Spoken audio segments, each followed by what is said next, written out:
స్తోత్రం. బోలో యేసు మహారాజ్కి. Thank you. ఈరోజు మీరు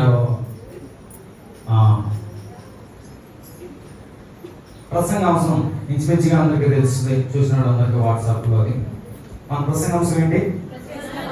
వెరీ గుడ్, సూపర్. అందరూ ప్రశ్న జవాబు అందరూ చెప్పండి. మన ప్రసంగాంశం ఏంటి?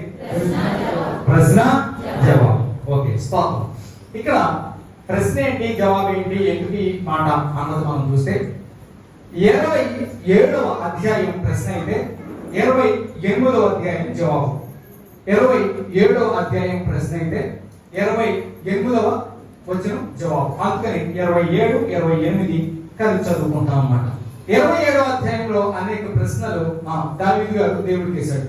వేస్తే 28వ వచనంలో దాన్ని ఆయన సమాధానం ఆయనే కొనుక్కున్నటువంటి సత్యాన్ని మనం చూస్తూ ఉన్నాం. చూద్దాం ఒకసారి 14వ వచనం 27, 14 ఒకసారి చదువుదామా? యెహోవా కొరకు తెచ్చుకొని నీ హృదయం ఉంచుకొనుము. యెహోవా కొరకు కనిపెట్టుకొని ఉండు అని 28వ అధ్యాయం 1వ వచనం ఈ రకంగా చెప్తున్నారు. ఏమని? యెహోవా నేను నీకు మొరపెట్టుచు ఉన్నాను. దేవుడి స్తోత్రం, హల్లెలూయా. కనిపెట్టుకున్నాడు. ఇప్పుడు ఏం చేస్తాడు? మొరపెట్టుకుంటూ ఉన్నాడు. 27వ అధ్యాయంలో ఇంకా మనం మాటలు చూస్తే, ఇప్పుడు నేను నెమ్మదిగా చదివి వినిపిస్తాను. 5వ వచనాన్ని 6వ వచనాన్ని మనం చూసుకుంటే దానికి జవాబు 28వ అధ్యాయం 2వ వచనంలో ఆయన జవాబిచ్చుకుంటున్నాడు. ఏంటి అనే విషయాన్ని అంతా మనం నెమ్మదిగా చూద్దాం. ఈ లోకంలో ప్రశ్న ముఖ్యమా, జవాబు ముఖ్యమా అన్నది కూడా ఒక ప్రశ్నే. ఎందుకంటే ఎప్పుడు మనకి ప్రశ్న అనేది వస్తుంది ఒక వ్యక్తికి, మరలా ఒక విద్యార్థి ఎప్పుడు ప్రశ్నలు తన ముందుకు వస్తాయి. అర్థం కాకపోతే లేదా ఫైనల్ ఎగ్జామ్స్ లో మనకు వస్తాయి. అర్థం కాకపోయినా ప్రశ్నలు వస్తాయి. అంతా అర్థమైన ప్రశ్నలు ఉంటాయి. దానికి ఏం రాయాలి? జవాబులు రాయాలి. ఇక్కడ ఒకసారి మనం చూస్తే ఇది యేసయ్య విషయంలో ఒకసారి కానీ మనం చూస్తే, మనం యేసయ్యను శిష్యులు అవ్వచ్చు, రకరకాల జనాలు అవ్వచ్చు, కొత్త నిబంధనలో ఆయన్ని 307 ప్రశ్నలు అడిగారు. ఏంటి ప్రశ్నలు?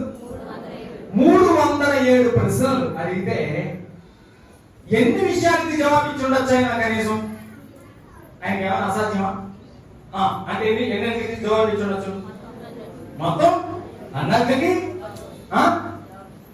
మొత్తం అన్నిటికి జవాబిచ్చి ఉండొచ్చు. కానీ 307 ప్రశ్నలు అడిగితే యేసయ్య కేవలం 3 జవాబిచ్చాడు.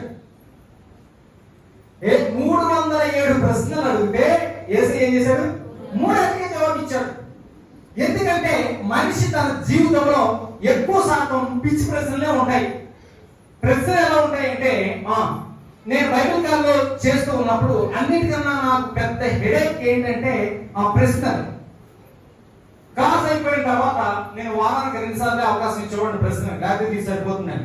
సగం క్లాస్ ఇది అయిపోయిన తర్వాత ఏదైనా ప్రశ్నలు ఉన్నాయంటే కొంతమంది తెలిసిందే ఇది ఏం చెప్తారో అని అడుగుతారు, కొంతమంది తెలియక అడుగుతారు, కొంతమంది మనల్ని శోధించడానికి అడుగుతారు, కొంతమంది ఎటకారంగా అడుగుతారు. ఇన్ని రకాలు ఆడందాల్లో ఉంటాయి. కానీ దేవుడు మాత్రం దేనికి సమాధానాలు ఇవ్వలేదు. ఎన్ని ప్రశ్నలు యేసయ్య అడిగారు? 307 ప్రశ్నలు అడిగితే సమాధానం ఎన్ని ఇచ్చాడు? 3 ఇచ్చాడు. అయితే యేసయ్య ఏమైనా ప్రశ్నలు అడిగాడా అది కూడా మనం చూస్తే,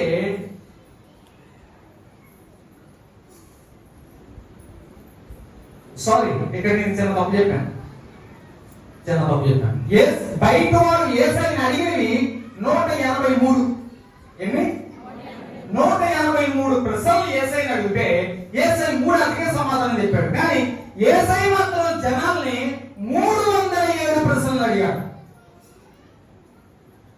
అడగాల్సిన వాళ్ళు ప్రశ్నలు అడగాలి, చెప్పాల్సిన వాళ్ళు చెప్పాలి. యోబు కూడా దేవుడిని చాలా ప్రశ్నలు అడిగారు, కానీ సమాధానం అన్నట్టు దేవుడు చెప్పాడా? చెప్పలేదు.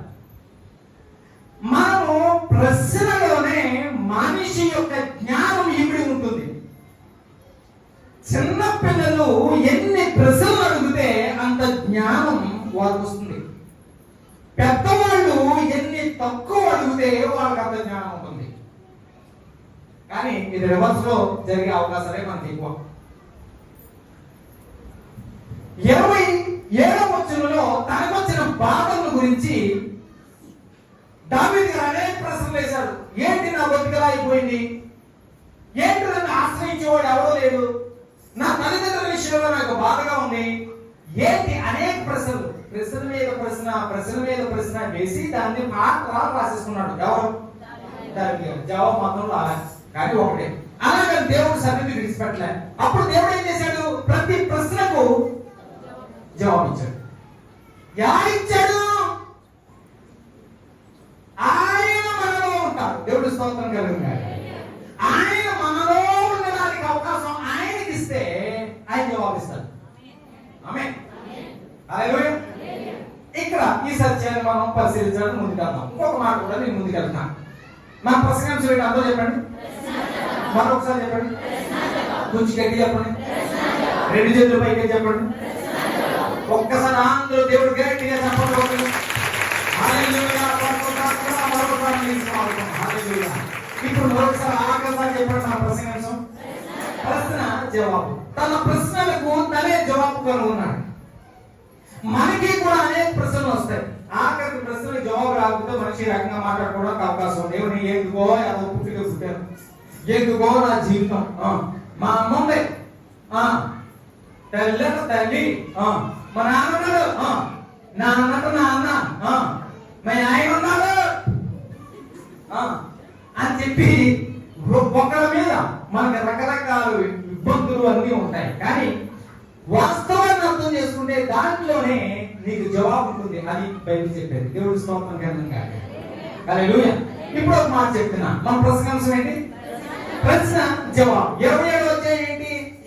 ప్రశ్న. 28వ అధ్యాయం జవాబు. ఇప్పుడు దీన్ని చూస్తే అసలు ప్రశ్న అంటే ఏంటో అన్న విషయాన్ని మనం చూద్దాం. ప్రశ్న అనే మాట, క్వశ్చన్ అనే మాట లాటిన్ పదం నుంచి వచ్చింది. దాని యొక్క అర్థాన్ని మనం చూస్తే ప్రశ్న అన్నదానికి అర్థం ఏంటంటే సీక్ అని. ఏంటది? సీక్. హల్లెలూయా.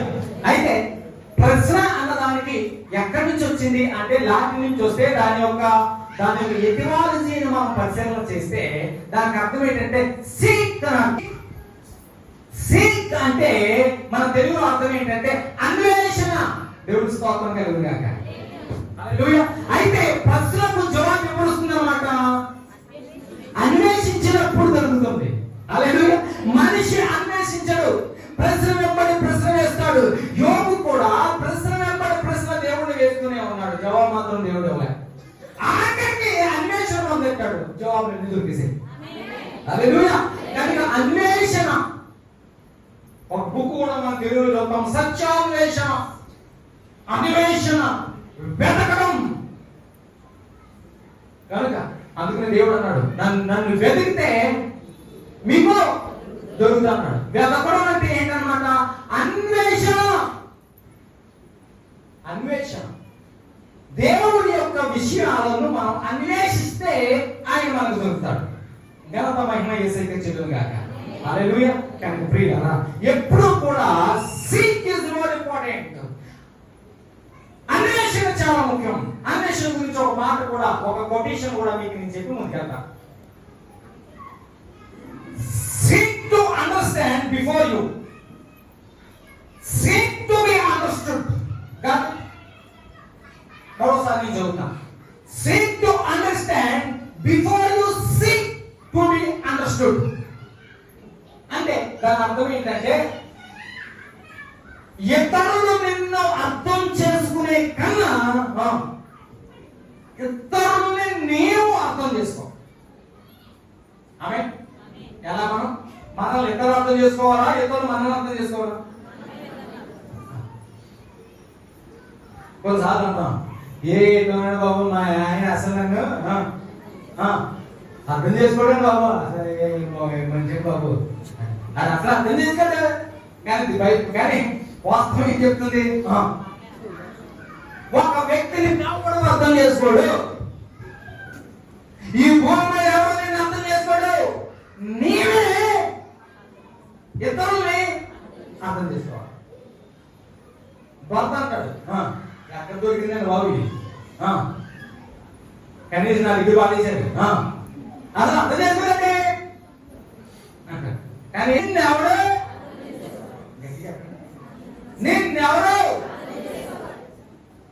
మీరే అందరినీ ఎప్పుడు అక్కడే సక్సెస్ అవుతాం. మనం ఎప్పుడు అక్కడే సక్సెస్ అవుతాం. సక్సెస్ రేషియోయే అక్కడ ఉంది. నేను ఎవడో అర్థం చేసుకోడు. నువ్వు ఇతరులను అర్థం చేసుకుంటే వెళ్ళిపో, నీవు అందరికీ అర్థమవుతూ పోతావు.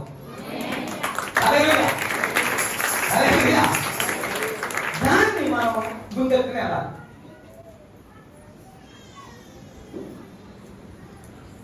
సరే చెప్పాలవుతాను, నువ్వు చెప్పాను ఒక 2 సార్లు, మళ్ళీ ఆయన మళ్ళీ చెప్తాను. ఒక సంబంధానికి వెళ్ళారనుకోండి, మరి కుదురా ఫస్ట్ ఏం చదువుతాను మా ఫ్రీగా చెప్పండి పర్లేదు. ఆలోచన మీ అబ్బాయి మీకు వాళ్ళ గురించి ఆలోచన ఉన్నాయా లేదా? వాళ్ళ కోసం మీకేంటి నాకేంటి అవన్నీ ఉంటాయి కదా. ఏం ఆలోచిస్తారు చెప్పండి, ఒక మాట చెప్పండి ఫస్ట్. సరే మీరు మరి నమ్మని చెప్తారు, కొన్ని చెప్తారు. కొంచెం చెప్పండి. పెళ్లి కాకపోతే కొంచెం ఏం ఆలోచిస్తారు? మూతి కొట్టుందా ఏదో చూద్దాము అదే. పెళ్లి చూపుల్లో కూడా కొట్టేసి వచ్చిందని ఏమంటారు? సరే అన్నం ఉందనేది చూస్తారట. ఇంకేం చెప్తారండి? దేవుడే ఉందని ఏది చెప్తారు? మనకు వాళ్ళు అదే ఫస్ట్ ఫెయిల్యూర్ స్టెప్. అదే జీవితానికి వివాహం విషయంలో మొట్టమొదటి వాటమే అక్కడే జరుగుతుంది. నీ కాదు సరిపోతావు లేదా ఎప్పుడు చూడు, వాళ్ళకి నీవు సరిపోతావు లేదా చూసుకో, సక్సెస్ అవ్వదు. This is little maybe different, maybe this is accurate and adequate question. This is accurate and adequate. వాస్తవంగా దాన్ని థింక్ చేసుకుంటే కథ ముందుకు వెళ్తుంది. ఓకే, దీని గురించి ఎంత మరి మనం ఎందుకు అంటే మరి దీనికి 10 నిమిషాలు పడుతుంది కనుక ఇచ్చాం కదా. మీరేమి అంత కాదు, అందరూ ముదురులే ఈ రోజుల్లో. దేవుడి స్తోత్రం, హల్లెలూయా. ప్రార్థన ముందుకు వెళ్దాం. కానీ ప్రియులారా, ఇక్కడ మనకి ప్రశ్న మనకి చాలా ముఖ్యం. దావీదు గారికి కొన్ని ప్రశ్నలు ఉన్నాయి. ఆ ప్రశ్నలకి ఆయన ఎట్లా జవాబు పొందాడు అనే సత్యాన్ని మనం చూడడానికి ముందుకెళ్తాం. ఇక్కడ చూడండి, 27వ కీర్తన ప్రశ్న అయితే 28వ కీర్తనలో ఈ జవాబులు వచ్చాయి.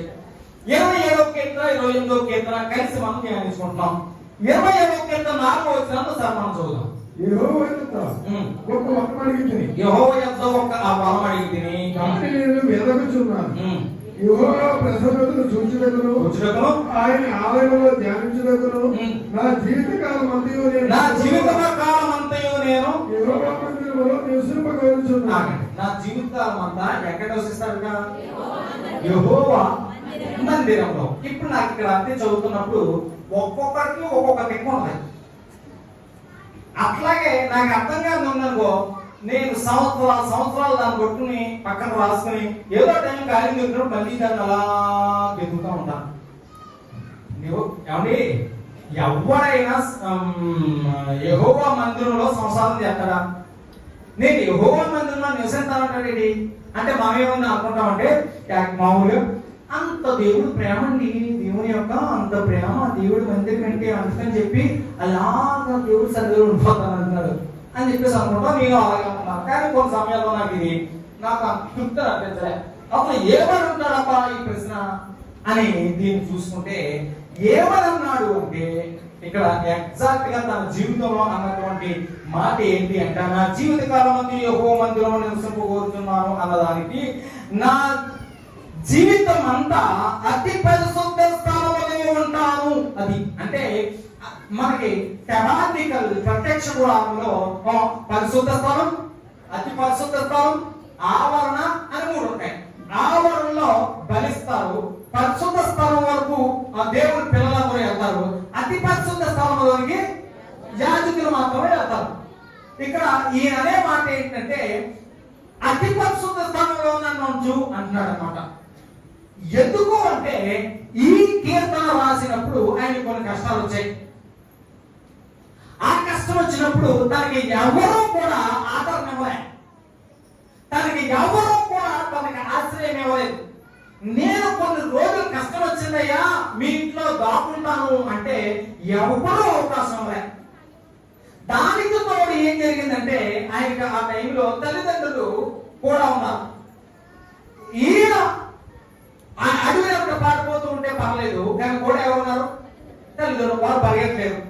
ఎట్లా ఎవరైనా ఏం చేయను అని బాధతో ఉన్నాడు. ఉంటే అప్పుడు ఏం చేశాడు అంటే ఆయన ఏం చేశాడు అంటే ఆ మోయాబీల రాజు దగ్గరికి వెళ్ళి బ్రతిమాలాడు. ఏమని? మా అమ్మనే నాన్ని ఒక్క రోజు మీ ఇంట్లో ఉంచుకోని. మోయాబీల రాజు దగ్గరికి ఎందుకు వెళ్ళాడు? అసలు మోయాబీలు మరి ఇశ్రాయేలీయులకు వ్యతిరేకం కదా అంటే దావీదు చరిత్ర మామూలు చరిత్ర కాదు. అది మనం ఇప్పుడు డైవర్ట్ అవుతాం. ఒకే మాటలో చెప్తున్నాను. దావీదు యొక్క నాన్నమ్మ మోయాబీయురాలు అదనమాట. అందుకని ఆ రాజు దగ్గరికి వెళ్ళి మీ దగ్గర దాక్కుంటాను, ఇట్లా మా తల్లిదండ్రులు ఉంచండి అంటే తను ఉంచాడు. అప్పుడేం జరిగిందంటే సౌలు దగ్గర నుంచి వార్నింగ్ వచ్చింది. నువ్వు ఏదేదో సాయం చేస్తున్నావు, నా శత్రువుకు నువ్వు సాయం చేస్తున్నావు, నా శత్రువుకు నువ్వు సహాయం చేస్తే నువ్వు నాకేమవుతావు? ఏమవుతావు? శత్రువే అవుతాడు. మన శత్రువుతో మన మిత్రుడు స్నేహం చేస్తున్నాడు అనుకోండి, ఇప్పుడు మన మిత్రుడు మనకు శత్రువా మిత్రువా? డౌట్ ఏమన్నా? మన మిత్రుడు మన శత్రువుతో స్నేహం చేస్తున్నాడు అంటే ఎవడన్నా మనకి డౌట్ ఏమన్నా? కాదు కదా. అదే వార్నింగ్ ఇచ్చాడు. కాబట్టి మోయాబీయుల రాజుకి నీవు నా శత్రువుకు నువ్వు సహాయం చేస్తున్నావు, నా శత్రువుకు కోరుకుంటున్నావా లేదా వాళ్ళు వదిలేస్తున్నావా? వార్నింగ్ ఇచ్చిన వెంటనే దావీదు దండం పెట్టి, బాబు నువ్వు బాగానే ఉన్నావు, మీ అమ్మ గురించి మీ నాన్న గురించి నాకు మీ రాజుతో గొడవ వచ్చేలో తీసుకో అన్నాడు. తీసుకొచ్చేసాడు. ఎక్కడెక్కడో తెలియలేదు. ఇప్పుడు ఎక్కడైనా దాచిన వీళ్ళు ఒక రోజు ఆఖరికి ఉండలేదు. అప్పుడు ఒక గుహలో పెట్టాడు. ఏ గుహ అంటే అదుల్లాము గుహలో పెట్టాడు. ఆ గుహ పేరు అదుల్లాము గుహలో పెట్టి కాలక్షేపం చేసుకుంటే రాజుకి వార్త కూడా తెలిసిపోయింది. పలానా గుహలో ఉన్నారు, ఒకేసారి బలే దొరికెవరా, ఒకే దెబ్బకి అందరూ లేపేయచ్చని రాజు అనుకుంటున్నాడు. ఇప్పుడు ఎక్కడికి వెళ్ళడానికి కూడా దావీదుకి అవకాశం లేదు. ఆ రోజుల్లో కష్టం వస్తే ఏదైనా పొరపాటు జరిగితే శత్రువుకి దొరకకుండా ఆశ్రయపురంలోనికి కానీ పారిపోతే వాడిని ఏం చేయకూడదు. అది ఆ రోజులో రూల్. శత్రువు ఆశ్రయపురంలో కానీ పారిపోతే దాన్ని ఏం చేయకూడదు. కానీ ఆశ్రయపురంలోనికి వెళ్ళకుండానే కాపలా ఉంది దావీదు గారికి. ఇప్పుడు ఆశ్రయపురం వెళ్ళలేడు. ఇప్పుడు ఏదో కొంతకాలం ఈయన ఆశ్రయం ఇచ్చాడు కదా మోయాబీయుల రాజు అంటే ఆయనకి వ్యతిరేకమైపోయింది. ఏదో గుహలో తలదాచుకుంటుంటే గుహలో ఉన్నారని తెలిసిపోయింది. నా బతుకు ఎలాగైపోయిందని చెప్పి అప్పుడు రాశాడనమాట. ఇంకా నాకు దాక్కోవడానికి ఇక చోటే నాకు లేదు కనుక ఒకే ఒక చోటులోనికి సౌలు రాడు. ఏ చోటులోకి? ఎందుకంటే అతి పరిశుద్ధ స్థలంలోకి ఎవరైనా వెళితే చనిపోతారు. అతి పరిశుద్ధంలోకి ఎవరైనా వెళితే చనిపోతారు కనుక అక్కడ కూడా దాక్కుంటా అని చెప్పేసి దేవుడి దగ్గర అడుగుతున్నాడు. దావీదుకి ఒక అలవాటు ఏంటి అంటే ఏ విషయమైనా దేవుడి దగ్గర చేయన వద్దా ఎలా వద్దా ఏంటి అని విచారణ చేయడం అలవాటు. ఇది సేమ్ అట్లాగే విచారణ చేస్తారు. చేస్తుంటే దేవుడు సమాధానం ఇవ్వట్లేదు. దేవుడు సమాధానం ఇవ్వట్లేదు. ఏం అర్థం కావట్లేదు. ఓకే మరి ఇదేంటి, నేను ఇంత ప్రాబ్లం అవుతున్నాను కదా, దేవుడు సమాధానం ఇవ్వడేంటి? ఇన్ని రకాలు అడుగుతున్నాను కదా, దేవుడు సమాధానం ఇవ్వడేంటి? కొన్నిసార్లు మనం కూడా అనుకుంటాం, ఏమని ఇంత బాధలో ఉన్నాము, దేవుడు కనీసం నాకు ఏమవట్లేదు, సమాధానం ఇవ్వట్లేదు. ఎందుకు సమాధానం ఇవ్వడు? ఎన్నో రకాలుగా తాపత్రయపడ్డాడు, దేవుడు మాత్రం మాట్లాడలేదు. ఆఖరికి అందరూ కలిపి దాక్కుంటావు, నా గొడవ వదిలిపోతే ఏమవుతుంది? చస్తే అందులో అడ్పరిస్థితుల్లో నేను ఎందుకు చచ్చిపోతాను, లేకపోతే బ్రతికిపోతాను అనుకుంటున్నాడు. తల్లిదండ్రులతో సహా. ఇంకెంతంటే ఈ భూమి మీద నాకు వేరే ప్లేస్ లేదు, వెళ్ళవద్దా అని ఏం చేస్తాడు? దేవుడిని అడుగుతాడు. దేవుడేమో మాట్లాడలే. యోగు దేవుడిని అడుగుతున్నాడు. దేవుడేమో మాట్లాడలే. నీకన్నా అంటాడు. దేవుడు మాట్లాడలే. ఆఖరికి ఎవో పుట్టుకుంటే అని యోగు గారు తన గురించి తను తిట్టుకుంటాడు. అయినా దేవుడు మాట్లాడలే. ఎప్పుడు మాట్లాడాడు? నేను మళ్ళీ ఈ మాట చెప్తాను. seek to understand before you seek to be understood. నిన్ను ఇతరులు అర్థం చేసుకోవట్లేదని ఎప్పుడు అనదు. నీవు ఇతరులను అర్థం చేసుకోవడం ముఖ్యం. దేవుడు నన్ను అర్థం చేసుకోవట్లేదు అనడానికి మనకు హక్కు లేదు. దేవుడినే మనం అర్థం చేసుకోవాలి. ఆమేన్. ఆ రకంగా ఈయన ఇంకేం చేయాలో తెలియక మన దేవుని దగ్గరికి వచ్చాడు. సరే, ఆ విషయాన్ని ఇక్కడ చూస్తున్నాం. ఎందుకంటే అసలు దావీదు ఎవరు అనే విషయాన్ని చూసిన తర్వాత ఏం అడుగుతున్నాడు అన్నది మనకు బాగా అర్థమవుతుంది. దావీదు ఎవరు? ఆయన కొన్ని టాలెంట్ చెప్పండి. దావీదు ఎవరు? రాజు. ఇంకెవరు?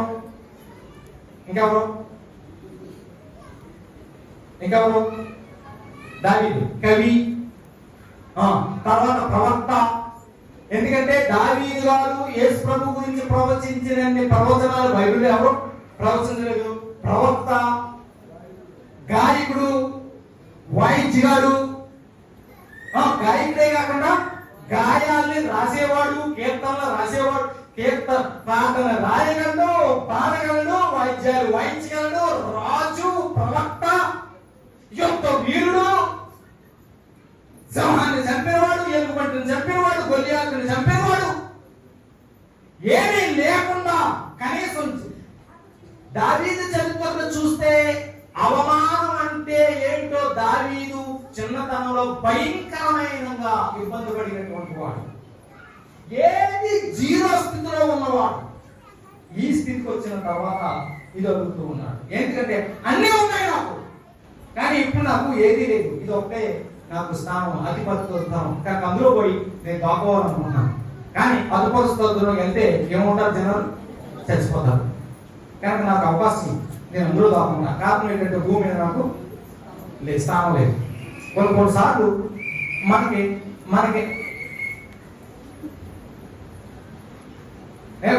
కొన్నిసార్లు మనకి అన్ని తెలిసి దేవుణ్ణి అడుగుతాం. మన గురించి మనకి తెలిసి దేవుణ్ణి అడుగుతాం. అప్పుడు జవాబులు మనకి రావు. ఎవరి పేపర్ వాళ్ళే రాయాలి. కానీ ఈడేం చేస్తాడు? పక్కన పేపర్ చూస్తాడు. అట్లా ఏంటంటే మన గురించి మనకు తెలుసుకున్నప్పుడే అన్ని జవాబులు మనకు వస్తాయి. హల్లెలూయా. మన గురించి మనం తెలుసుకున్నప్పుడే అన్ని జవాబులు అందులో వస్తాయి.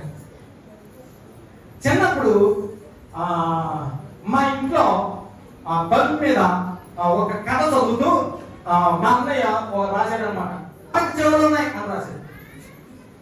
ఓకే, మా బ్రదర్ ఉండేది. ఆవిడ బాగా ఎలాగైతే దేవుడిలో వచ్చింది, దేవుడి స్తోత్రం ఆపరేషన్ తీసుకుంది. హల్లెలూయా.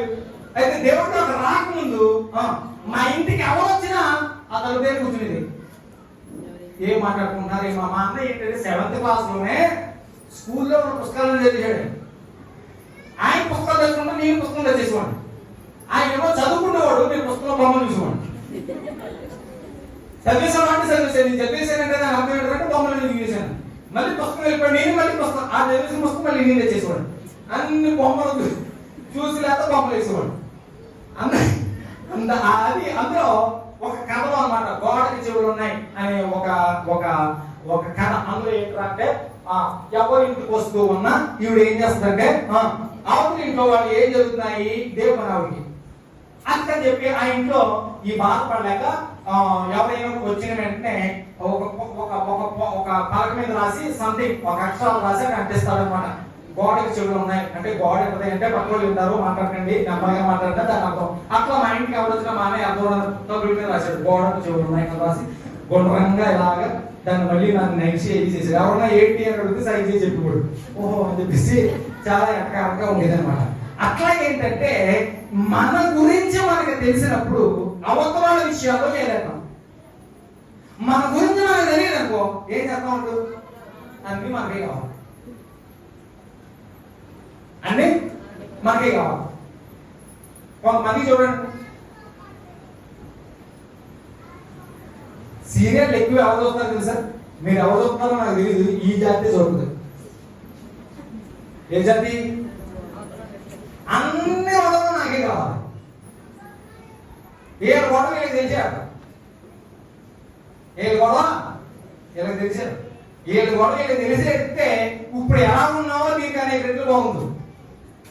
హల్లెలూయా. అయితే ఇక్కడ ఈ పరిస్థితి ఇప్పుడు దావిది గారు ఏం చేస్తారంటే, నన్ను అతి పరిశుద్ధ స్థానంలో కొంచెం దేవుడు మాట్లాడలేదు. ఎందుకు మాట్లాడలేదు అంటే దానికి జవాబు 28వ అధ్యాయంలో చెప్తాడు అనమాట. అతి పరిశుద్ధ స్థానంలో నేను నివసం వస్తాను అంటున్నాడు. ఎందుకంటే నా భూమి మీద ప్లేసే లేదు దాకోవడానికి, అక్కడ ఒకటే ఉంది అంటున్నాడు. ఆ ప్లేస్ దేవుడు ఎవరికి ఇచ్చాడు? యాజకులకు ఇచ్చాడు. లేవి గోత్రానికి యాజకులకు ఇచ్చాడు. ఇప్పుడు దావీదు ఏం కోరుకుంటున్నాడు? నీ జ్ఞానంతో కోరుకున్న దానిలో వాస్తవం ఉంటుందని గ్యారంటీ లేదు. దేవుడు నీకు నియమించిన దానిని నీవు సాధకం చేస్తే దాంట్లో ఆశీర్వాదం ఉంది. హల్లెలూయా, హల్లెలూయా. దేవుడు నీకు ఏదైతే నియమించాడో నీ పనితో ముందు నీకు తెలిస్తే అబద్ధంలో దాంట్లో నువ్వు అడుగు పెడతానని మనం ఇక్కడ దావీదు గారు అడిగి మామూలుగా అడగలేదు. బైబిల్లోకి వచ్చేసింది అంతే. అంత అలా అడిగాడు చూడండి. పాత రాసి దేవుడి సన్నిధిలో గోల పెట్టి ఇగో వెళ్ళిపోతాను, ఇంకో చెప్తున్నాను అంతే. చెప్పుకో, ఇగో నేను 150 ఎంకులు లెక్కెత్తాను, చెప్తావో చెప్పలేదా పారిపోతాను అంటాడు. అంటే మామూలుగా చెప్తున్నాను. ఎంత ప్రార్థన చేసినా దేవుడి జవాబు ఇవ్వట్లేదు. ఎప్పుడో మనిషి ద్వారా దేవుడు చెప్పాడు అది నీకు కాదు అని. కానీ ఇక్కడ రావు గారు ఏమంటాడు? నేను అక్కడ దాక్కుంటా అంటే దాని అర్థం ఏంటి? అక్కడ దాక్కుంటేనే నాకు రక్షణ, అక్కడ దాక్కుంటేనే నాకు రక్షణ అని చెప్పండి. అక్కడ దాక్కుంటేనే నాకు చెప్పండి. అక్కడ దాక్కుంటేనే నాకు దేవుడు ఏమంటాడు? నువ్వు ఎక్కడున్నా నేను రక్షణ అవగలను, నీ పని నీవు చేయి అదన్నా. ఇక్కడికి వచ్చేసరికి చూడండి, ఇక్కడ ఎప్పుడు ఏ రకంగా కనుగొన్నారంటే 28వ అధ్యాయం 2వ వచనం చదవండి. నేను నీకు మొర్ర పెట్టినప్పుడు,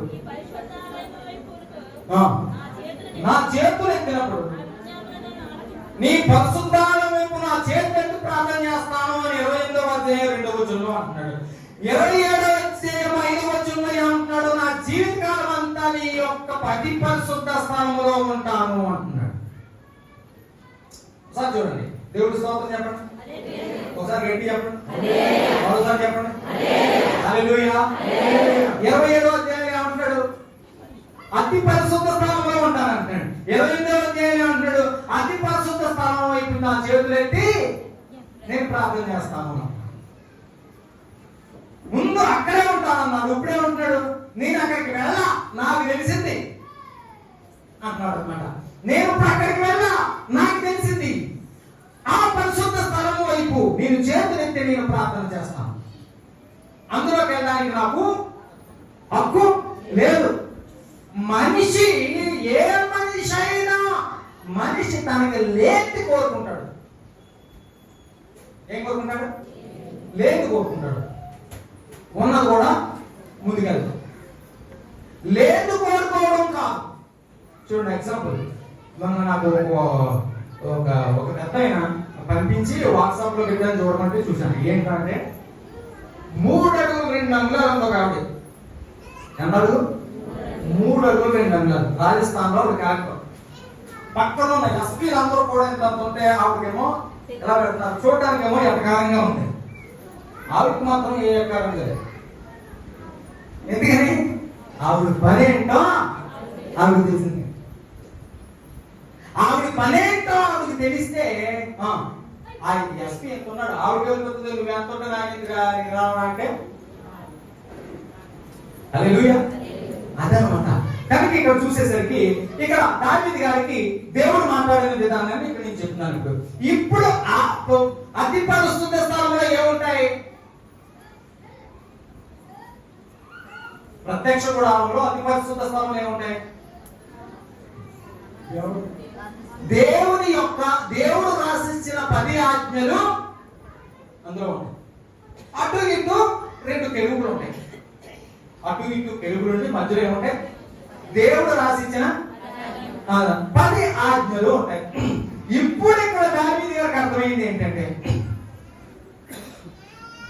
నీ ఆజ్ఞను పాటిస్తే, అందరూ చెప్పండి,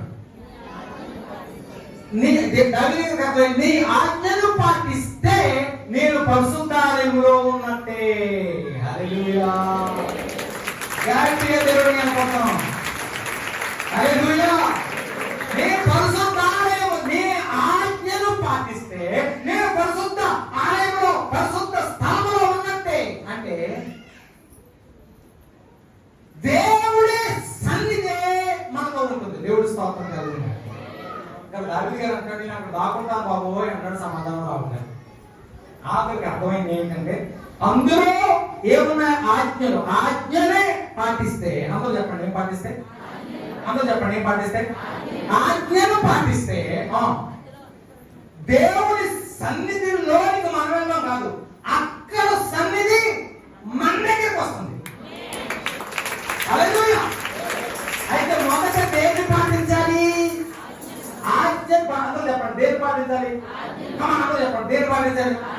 ఆజ్ఞను పాటించాలి. ఆజ్ఞ వేరు, రిక్వెస్ట్ వేరు. ఇప్పుడు సడన్ గా ఒక 2 రోజులు మీరు మమ్మల్ని ఏమంటారు? ఏఎన్ఎం అందరూ కూడా 2 రోజులు మొట్ట ములుగుని చదువుకుని చేత రాత్రి జీవో వ్యాస. దాన్ని ఏమంటాం? ఆజ్ఞ. జీవో అంటే గవర్నమెంట్ ఆర్డర్, ఆజ్ఞ. నాకు ఇష్టం లేదు అనుకున్నా సార్, అనుకున్నా వెళ్ళడం కాదు. నువ్వు ముక్కో మూలుగో వెళ్ళ. మిలిటరీ. ఒకసారి ఒక ఆయన పెళ్ళైతే ఇంటికి వచ్చాడు. గవర్నమెంట్ నుంచి ఆర్డర్ వచ్చింది. ఏమని? యుద్ధం స్టార్ట్ అవుతుంది, అర్జెంట్గా. లేదండి నేను మనుగుడికి వచ్చాననుకో ఏమంటాడు? లాఠీ ఇరిగిపోతాయి. అలాగే నైట్ సరే అయితే నేను ఇప్పుడు నేను ఉద్యోగం రిజైన్ చేసేస్తున్నాను, తీసుకెళ్ళి జైలు చేశాను. అప్పటికప్పుడు నేను రిజైన్ చేస్తున్నానన్నా జైలు పడతాడు, రానన్నా పంపుతాడు. అది ఆజ్ఞ. ఆజ్ఞకు రిక్వెస్ట్ లేదు, చెప్పింది దేవుడు నాకు ఆజ్ఞలు ఇచ్చాడు, అవి మనం చేయాలి. ఆమె చెప్పండి. కానీ మనిషి ఏం చేస్తాడు? వీడి జ్ఞానాన్ని అందులో పెట్టి అడుగుతూనే ఉంటాడు. దేవుడు కొట్టో పడరు. అప్పుడు మాకేమనిపిస్తుంది? రాయిల రప్పులాగా దేవుడు మాట్లాడేది బాబు అంటే మాట్లాడ ఎందుకు మాట్లాడారు? ఎందుకు మాట్లాడు? ఆజ్ఞలో పడితే నీవు పరిశుద్ధ స్థలంలో పాల్గొవడం కాదు, ఆజ్ఞ పాటిస్తే అక్కడున్న పరిశుద్ధ స్థలమే నీ దగ్గరకు వచ్చేస్తుంది. అక్కడున్న దేవుని సన్నిధి నీతో ఉంటుంది. హల్లెలూయా. అది దావీదు గారికి అర్థమైన తర్వాత ఆయన ఏమన్నాడు? మొదట 10 పరిశుద్ధ స్థలం ఉంటే భూమి మీద నాకుంది, అక్కడ పోతానిక ఇంకేమీ లేదు. సత్య అదేదో దేవుడు సన్నిధిలోనే చచ్చిపోతా. దేవుడు అన్నాడు, సత్య చచ్చిపోతావు కానీ నేను మాత్రం నీకు బాబు ఎందుకంటే నీకు నీ తలంగానే అడగతానంటే. అంటే మనిషి తత్వం ఏంటంటే వీడికి కాని పనిలో వేరు, వీడికి కాని పనిలో మంచి దాన్ని మనం గుర్తించినప్పుడు దేవుని సన్నిధి మనతో ఉంటుంది. హల్లెలూయా. హల్లెలూయా. ఇది ఇక్కడ దావీదు గారు గుర్తించారనమాట. గత మహిమ యేసుక్రీస్తు గారు. కానీ ఎందుకంటే ఈయనకి టెన్షన్ చూస్తే మామూలు టెన్షన్ కాదు. ఎవరిది? ఎందుకని? తల్లిదండ్రులు కూడా ఉన్నారు, వీళ్ళు ముసలోళ్ళు. అటు దూర బంధువైనటువంటి ఏ రాజు? మోయాబీయుల రాజు ముందు అది పంపించాడు. గొప్పలో పెట్టాడు. వాళ్ళకి కుదురులేదు, వాళ్ళకి కొంపట్లేదు. ఎలాగంటే దావీదు కాలం ఉంది. ఏంట్రా దేవుడు ఏం మాట్లాడేట్రా, దేవుడు ఏం మాట్లాడేది? ఆఖరి ఒకటే మిగిలింది. అతి పరుసు అక్కడ ఒకటే రాలేదు ఎవడైనా. ఎందుకంటే అక్కడికి వస్తే ఏమవుతారు? చచ్చిపోతారు. ఎక్కడ పోతే ఎక్కడ పోతారు? ఇక పోతా అంటే దేవుడు మాట్లాడతారు. నేను పోతా అంటే దేవుడు మాట్లాడతారు. మరి ఎప్పుడు మాట్లాడతారు? ఆయన ఆజ్ఞను మనం పాటించే మాట్లాడతాను. నేను పోతే మాట్లాడాలి, నేను అక్కడికే పోతాను. ఇక పోతే నా గొడవ వదిలిపోతే నీ గొడవ ఎప్పటికీ వదలదు. ఈ భూమి మీద పుట్టిన తర్వాత ఎవడు గొడవ వదలదు, వదలా నిన్ను వదలదు, నిన్ను వదలదు. ఏ పుట్టిన తర్వాత వదలదు. నువ్వు నేర్చుకోవాల్సినవి నేర్చుకుంటూ చేయవలసినవి చేస్తూ దేవుడి ఆజ్ఞను పాటించడం అనే సమస్తము ఉంది తప్ప నీ కథ దేవుడు నీ చేతిలో పెట్టలేదు. అందుకని చెప్పి నా గొడవ వదిలిపోదు. ఏ వదలదు, ఏది వదలదు, వదిలే ఛాన్స్ లేదు. ఎందుకంటే అది నీ చేతిలో, నా చేతిలో దేవుడు మనకి పెట్టలేదు. అప్పుడు దేవుడు ఇక్కడ దావీదు గారు ఈ రకంగా ఇక్కడ ప్రశ్నించాడు. 28వ జవాబు దొరికించాడు. 6వ వచనం చదవండి. ఇప్పుడు నన్ను చుట్టుకొని ఉన్న నా శత్రువుల కంటే ఎత్తుగా నా తల ఎత్తబడు. హల్లెలూయా. కనుక ఇక్కడ అన్ని తెచ్చుకుని ఏం చెయ్యాలో తెలియనటువంటి పరిస్థితుల్లో దావీదు గారు చివరికి వచ్చేసరికి ఏంటంటే వాస్తవాన్ని అర్థం చేసుకుని దేవుడి మీద ఆధారపడ్డాడు. అప్పుడు జరగాల్సినవన్నీ జరిగాయి. ఘనత మహిమ చేసే చెల్లెలు కాక ఆమె. ఇప్పుడు కొన్ని మాటల్ని నేను చెప్పడానికి నేను ఇష్టపడుతున్నాను. చూడండి 28 వచనం ఒకసారి చదవండి. యెహోవా విజ్ఞప్తిని ఆలకిస్తున్నాడు. యెహోవా నా విజ్ఞప్తిని ఆలకించున్నాడు. ఇక్కడ చూడండి, ఇక్కడ అన్నాడు యెహోవా నా విజ్ఞాపన నా ప్రార్థన ఆలకించేసాడు అంటాడు. ఇప్పుడు మన ప్రశ్న ఏంటంటే నా ప్రార్థన ఆలకించాడు అంటే ఏం కావాల్సింది? దేవుడు ఏం ప్రార్థన ఆలకించాడు? ఒక వ్యక్తి ఎక్కడైనా ఎప్పుడైనా దేవుడు నా ప్రార్థన ఆలకించాడు అంటే ఎలా తెలిసింది? ఎలా తెలిసింది? జవాబు దొరికింది. ఆడికే తెలుస్తుంది, పోకూడదు కదా. ఆడికే తెలుస్తుంది, పోకూడదు కదా. ఈ మధ్య ఒక మీకు జ్ఞాపకం, అప్పుడు ఈ మధ్య ఫోన్ చేసి నేను ఫ్రీగా ఉన్నాను, just because I would like to speak to you specific few minutes అని చెప్పేసి అంటున్నా. సరే మాట్లాడిన తర్వాత last night I had a special dream, brother. Could you tell me that one? He had a dream, I have to explain. Am I got to explain like these things? ఆవిడకి ఒక ప్రత్యేకమైన కళ వచ్చింది. ఆ కళ అంతా ఎవరైతే ఈ బాధ పడలేక నాకు అంటే ఇది అలవాటైపోయింది. నాకు ఈ ఫోన్లో గోధి అంటే ఇంకా స్పీకర్ ఆన్ చేసి అలవాటైపోయింది. దాని గురించి కొన్ని ఇబ్బందులు కూడా అవుతున్నాయి.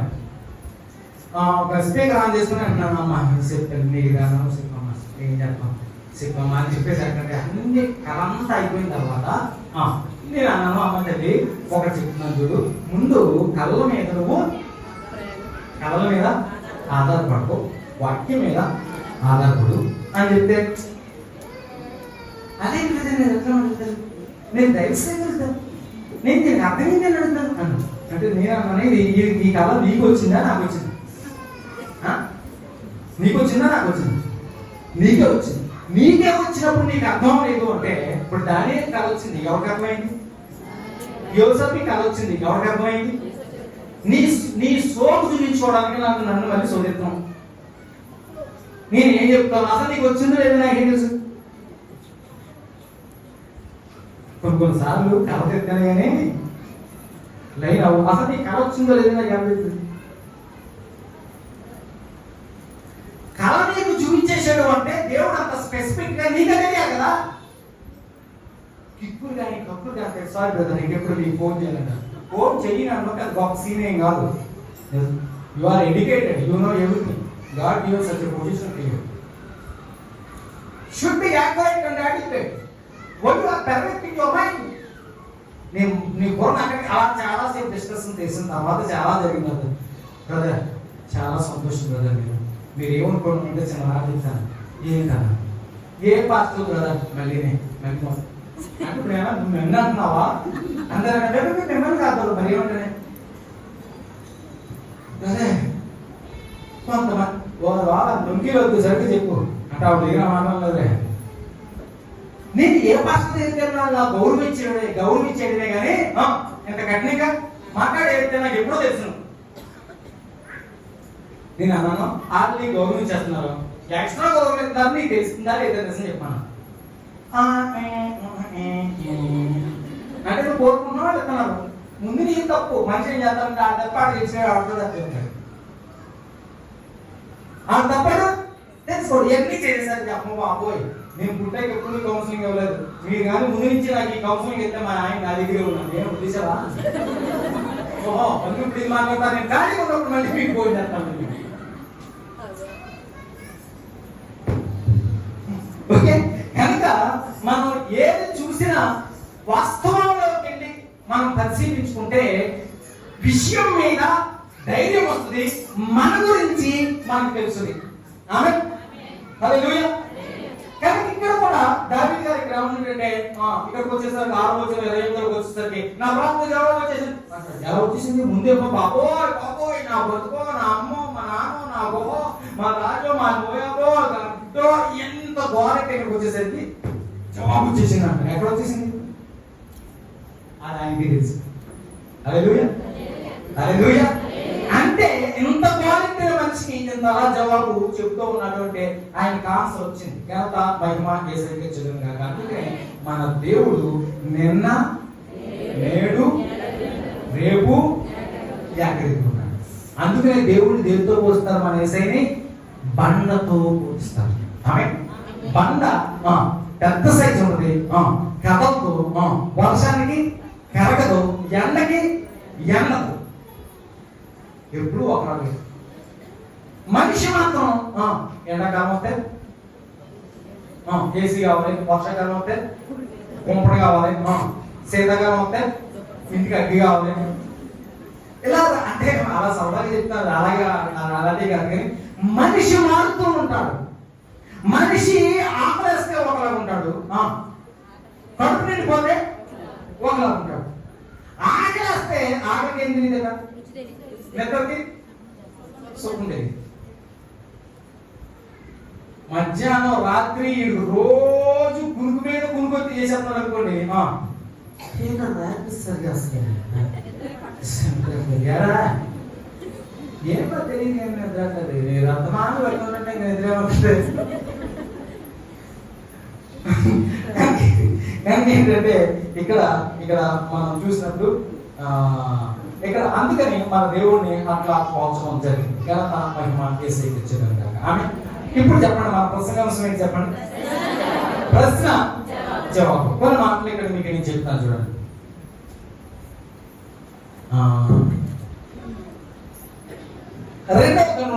మొదటి దినవృత్తాంతములు 16:11. మొదటి దినవృత్తాంతములు 16:11. యెహోవాను ఆశ్రయించుడి. థాంక్యూ సరిపోతుంది. Seek his face always. అది ఇక్కడ అర్థం.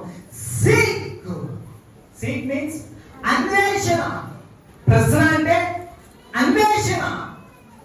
Seek his face. దేవుడి జవాబు కోసం అడిగి ఇవ్వను, తరటుడి తీయవను, అడుగుడి ఇవ్వను, తరటుడి తీయవను.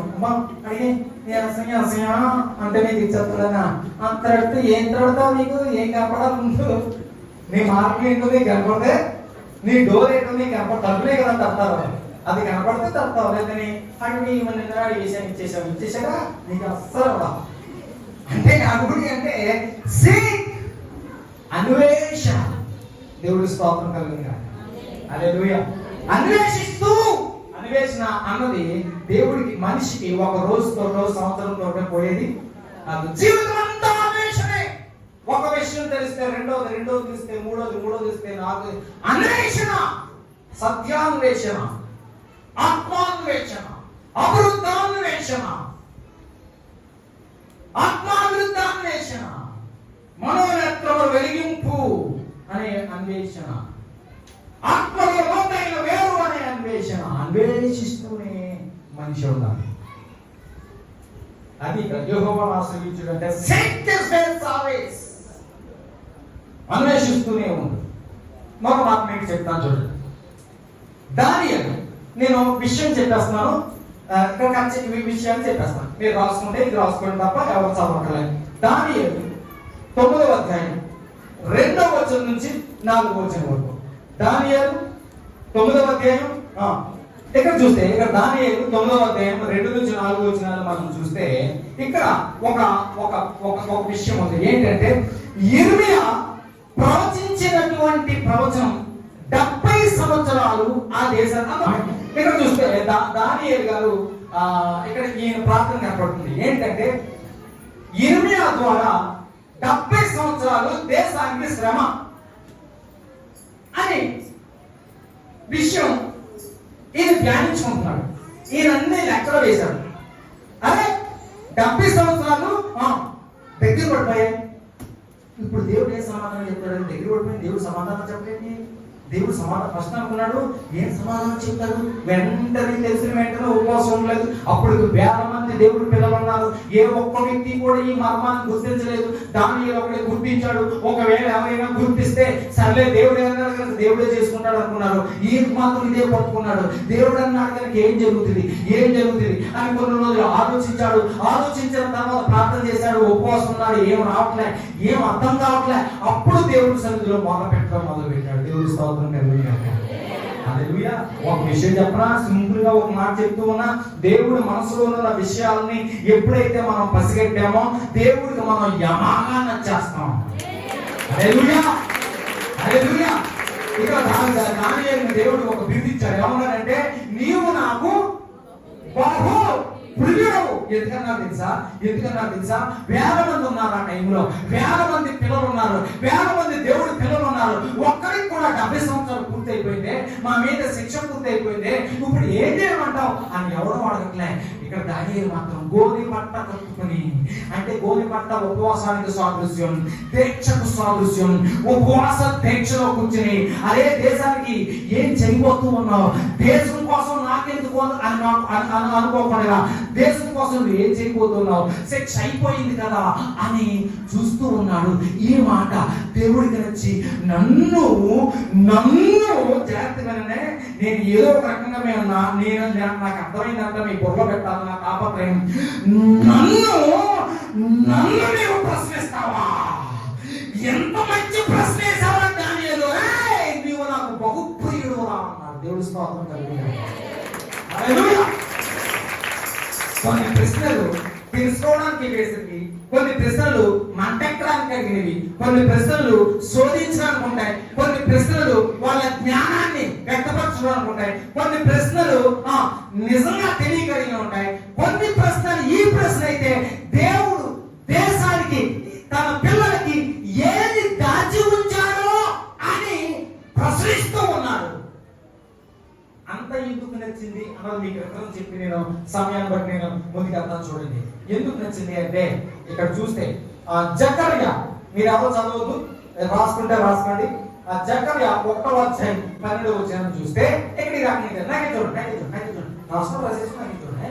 జకర్యా 1వ అధ్యాయం 12వ వచనం ఇక్కడ దానియేలు ఏ విషయాన్ని అయితే చెబుతూ ఉన్నాడో దూత కూడా అదే విషయాన్ని చెబుతున్నాడు. దేవుని దూత అంటే ఇక్కడ దీన్ని కోయిన్సైడ్ చేసి చూస్తే, పక్కన పెట్టి ఈ 2 విషయాన్ని చూస్తే దేవుడు పైనుంచి చూస్తున్నాడు. 70 సంవత్సరాలు పూర్తవుతూ ఉంది. నేను చెప్పినటువంటిది శిక్ష పూర్తవుతుంది, వీళ్ళకి తెలుసు. అయినా ఎవరో అడగట్లేదే అంటే ఇప్పుడు నేను ఏం చేయాలి?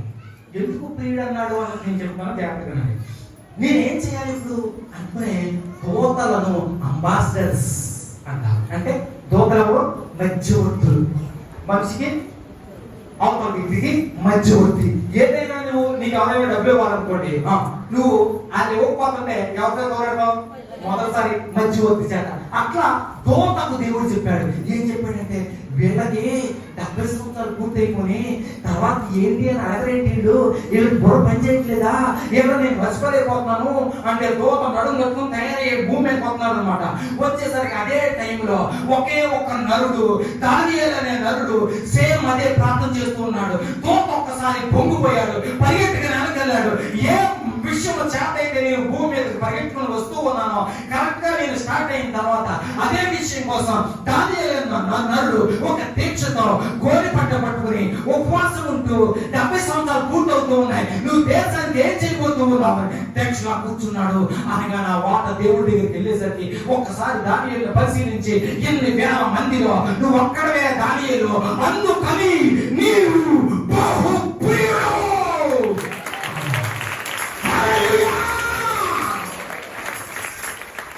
అందరితో కొట్టుకు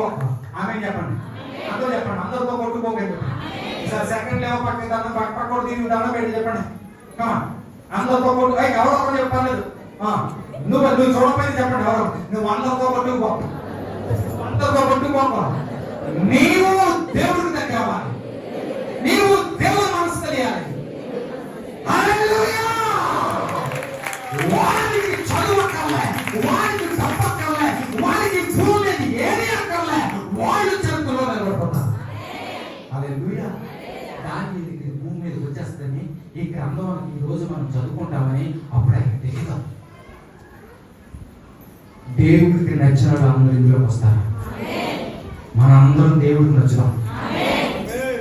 జ్ఞాపకార్థ గ్రంథంలోకి వెళ్దాం, సాధించుకుందాం, ముందుకెళ్దాం, ముందుకెళ్దాం, ముందుకెళ్దాం, ముందుకెళ్దాం.